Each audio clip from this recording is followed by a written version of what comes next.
yesterday saying, hey, I got to watch a lot of tape to determine who's going to be the number one pick. Clint, I've seen the tape. Draft Fernando Mendoza. What is happening over the last 48 hours on people I am talking to in the NFL is crazy. I'm getting real pushback on Fernando Mendoza as an A quarterback prospect.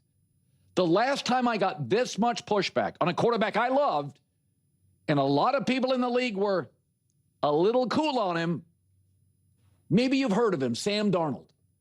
Usually I agree with people. I always call on people.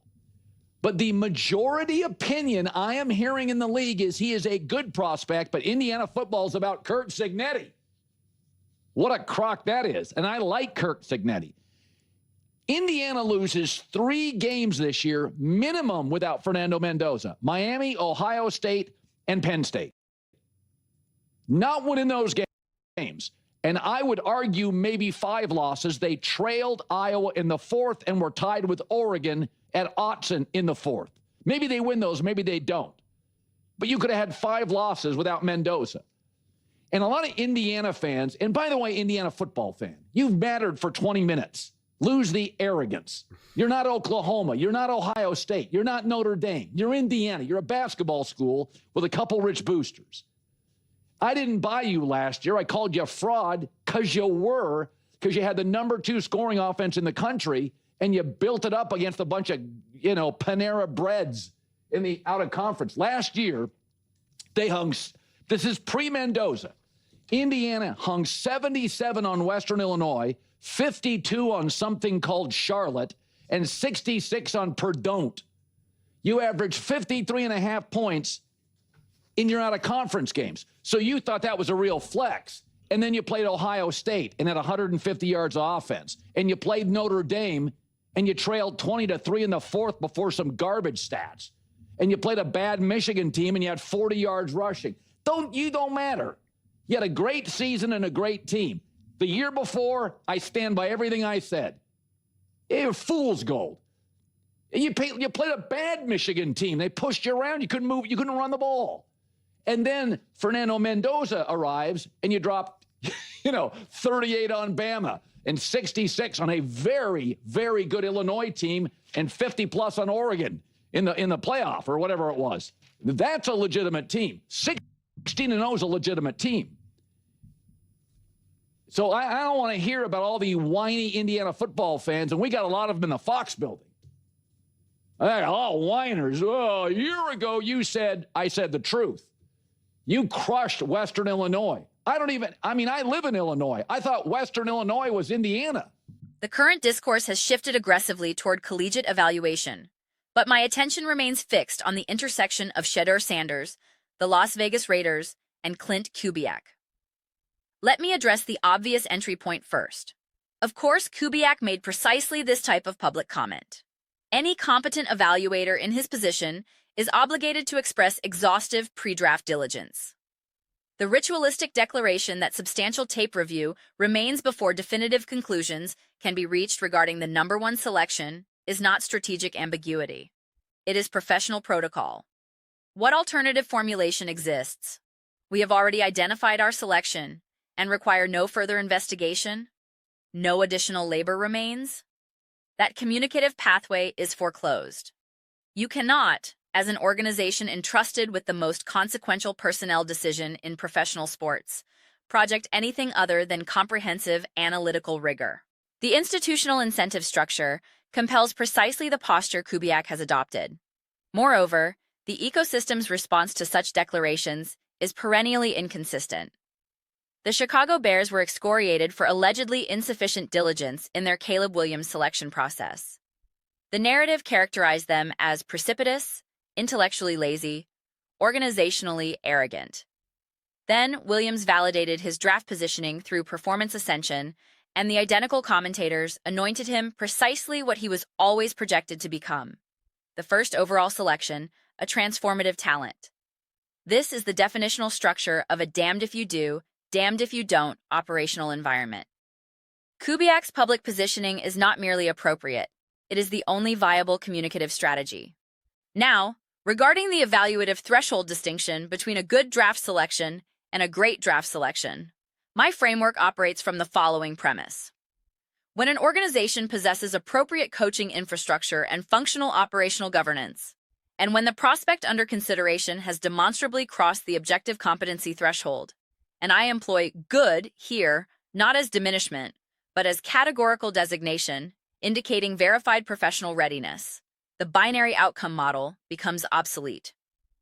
When I characterize a prospect as having achieved this baseline classification, I am not foreclosing the possibility of elite or transcendent development.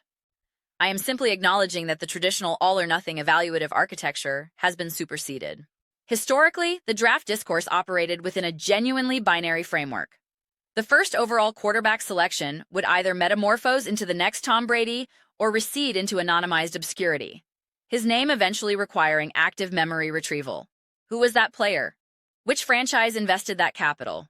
What was his collegiate affiliation? Those prospects populated league memory as cautionary artifacts, organizational trauma personified. I am increasingly persuaded that this binary epoch has substantially concluded.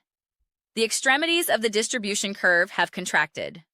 The catastrophic organizational ruin historically associated with first-round quarterback investment has become statistically anomalous. This is not to suggest that variance has been eliminated. The fourth, fifth, sixth, and seventh quarterbacks selected will continue to generate unpredictable outcome distributions. The seventh passer selected will periodically outperform the first. Fifth-round selections will occasionally emerge as franchise cornerstones. The probabilistic nature of quarterback evaluation cannot be algorithmically resolved. These outcomes remain inevitable features of a complex talent identification ecosystem. However, the minimum expected value associated with premium quarterback prospects has demonstrably elevated. The floor has ascended. This is the critical analytical insight that continues to elude substantial segments of the evaluative community. Shedeur Sanders exemplifies this transformed reality. His projected professional floor, at minimum, clears the threshold of high-end competency.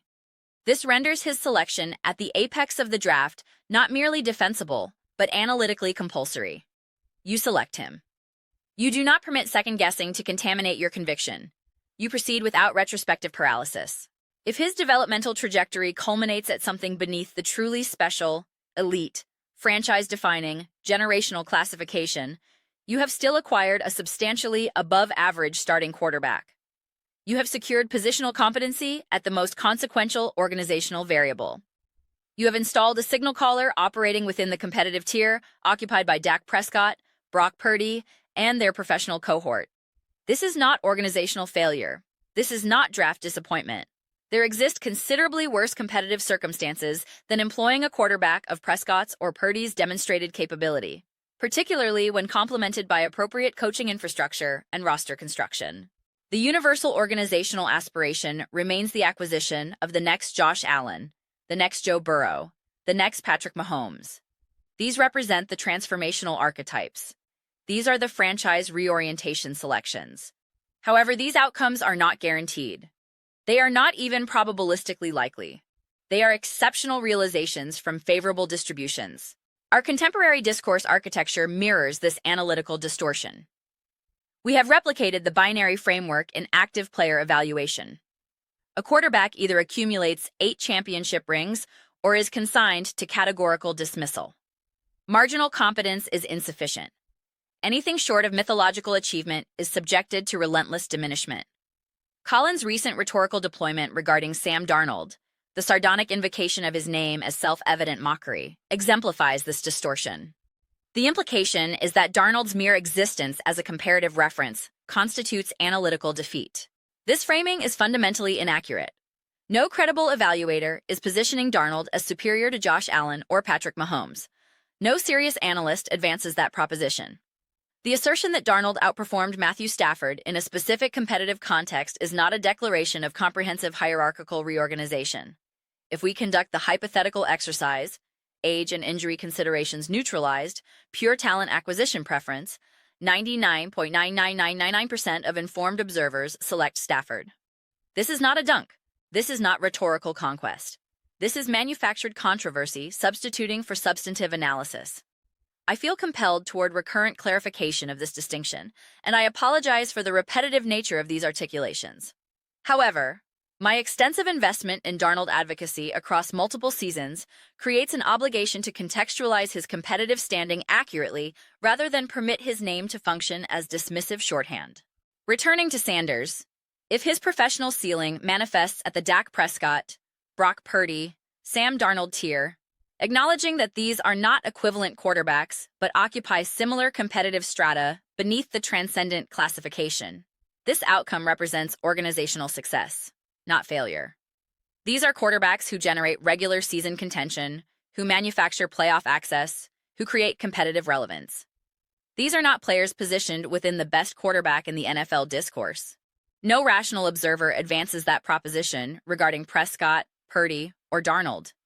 However, the recent competitive trajectory of Bo Nix illustrates precisely this distinction. No credible analyst characterizes Nix as the NFL's premier quarterback. Perhaps his developmental trajectory ultimately ascends to that altitude. Perhaps it does not. This remains an empirically unsettled question. What is empirically settled is that Nix, in his second professional season, quarterbacked his organization to the conference's top seed, delivered consequential situational execution, positioned his team at the threshold of Super Bowl participation, and would almost certainly have reached that stage absent untimely injury. I am not asserting definitive victory over Seattle. I am asserting legitimate competitive capacity against any opponent. This outcome materialized with a second-year quarterback selected outside the premium draft tier. This is precisely why Sanders represents such unambiguous organizational logic. His minimum projected outcome approximates this demonstrated competitive tier. If your alternative evaluative strategy involves identifying the next Josh Allen, Patrick Mahomes, or Lamar Jackson through later round exploration, you are assuming substantial developmental risk while pursuing increasingly improbable outcome distributions. The quarterbacks you seek through this methodology carry elevated boom-bust coefficients. Their variance is substantial.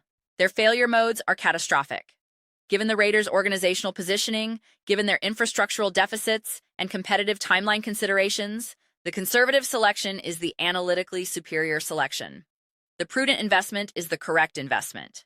Josh Allen's draft experience serves as an instructive comparative case study. He should have been selected first overall.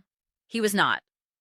His precise draft position has never been cognitively resident for me, because post-entry professional performance renders ordinal selection position functionally irrelevant. The obsessive cataloging of draft slotting, 13th overall, third quarterback selected, evaporates in significance once competitive action commences. The 2018 sequence, to the extent memory serves, featured Baker Mayfield, Sam Darnold, Josh Allen, and Lamar Jackson in some distribution. The 2017 sequence featured Mitchell Trubisky and Patrick Mahomes. These outcome asymmetries persist as permanent features of the evaluation landscape. They will continue to manifest. I am simply not persuaded that the current quarterback cohort replicates those environmental conditions. Perhaps my assessment is incorrect. Definitive pre-draft knowledge remains inaccessible. I genuinely wish enhanced visibility into the internal deliberations characterizing the 2017, 2018, and 2019 draft cycles was available. What were the dominating conversational frameworks? How did evaluators authentically perceive prospects not named Jackson, Allen, or Burrow in real time? I retain vivid memory of substantive skepticism regarding Burrow. The one-year production sample, the elite supporting infrastructure, the schematic advantages, the receiver superiority. These were legitimate analytical questions. The capacity to rationalize both selection and avoidance exists for virtually every quarterback prospect. Sometimes, however, the analytically conservative pathway is the objectively correct organizational decision. The unglamorous selection, the non-daring investment, the clear straight-line path from draft podium to competitive relevance. Kubiak and Sanders represent precisely this architectural clarity. This partnership installs organizational trajectory. It establishes competitive floor. It does not guarantee dynastic hegemony. It does not promise Super Bowl accumulation. The Buffalo Bills have not achieved dynastic consolidation. The Cincinnati Bengals have not achieved dynastic consolidation. The Baltimore Ravens have not achieved dynastic consolidation. The Los Angeles Rams have not achieved dynastic consolidation. Jalen Hurts is not universally acknowledged as the league's premier quarterback. Sam Darnold inhabits no such designation. Matthew Stafford, at his championship apex, generated no consensus as the NFL's foremost positional talent. The relentless organizational quest for generational quarterback talent is entirely rational. Its realization enables sustained championship contention, potentially multiple championship acquisitions. This outcome is extraordinarily valuable. It is also extraordinarily rare. Simultaneously, the contemporary competitive ecosystem is characterized by unprecedented coaching distribution. Young offensive and defensive architects are proliferating across organizational landscapes. Kubiak, Shanahan, McVay, McDonald, Hafley, Vrabel. These are not aging luminaries approaching professional terminus. They are ascending practitioners with multi-decade competitive windows. If their defensive contemporaries validate head coaching capacity, we are projecting 15 to 20 organizations guided by demonstrably elite schematic leadership for the next 15 to 20 years. This environmental transformation fundamentally modifies championship calculus. The margin between contention and coronation will increasingly be determined by roster construction specificity, health aggregation, and stochastic game outcome distribution. Quarterback excellence remains indispensable. However, the deterministic relationship between generational quarterback acquisition and championship accumulation has attenuated. The interrogative framework has expanded. Is your receiver infrastructure sufficient? Does your offensive line withstand elite pressure simulation? Can your quarterback execute game management responsibilities without deviation? Does your defensive unit generate requisite disruption? Who occupies the opposing sideline in January? We are entering an era where the evaluative emphasis shifts from exclusive quarterback magnification toward comprehensive organizational assessment. Be really good at quarterback. Construct really good infrastructure. Employ really good coaching. Generate really good health outcomes. The remaining variants, championship enumeration, legacy quantification, will be substantially determined by contextual fortune. Did the ball bounce consistent with your competitive interests? Yes or no? These reflections represent my personal assessment. I am genuinely eager to receive your alternative formulations. What is your evaluative judgment regarding the Las Vegas Raiders and the proposition that Shedeur Sanders represents an unambiguous organizational imperative? I invite you to articulate your positions within the comment infrastructure. I commit to comprehensive examination of each submission. Whether your orientation aligns with or diverges from my own, I welcome substantive engagement. Let us deliberate. Let us constructively dispute. Ultimately, let us derive satisfaction from this collective exercise. I also formally request your consideration of channel subscription. We are cooperatively cultivating an exceptional community in this space, and your participatory inclusion would be authentically valued. My aspirational objective is the construction of a collective environment characterized by genuine mutual connection. A community we authentically experience enthusiasm about joining. I am persuaded we are making significant progress toward this objective. Please also consider bestowing affirmative acknowledgement upon this video content, as it materially enhances content visibility and algorithmic discoverability. I express my profound gratitude. I will convene with you in the subsequent installment.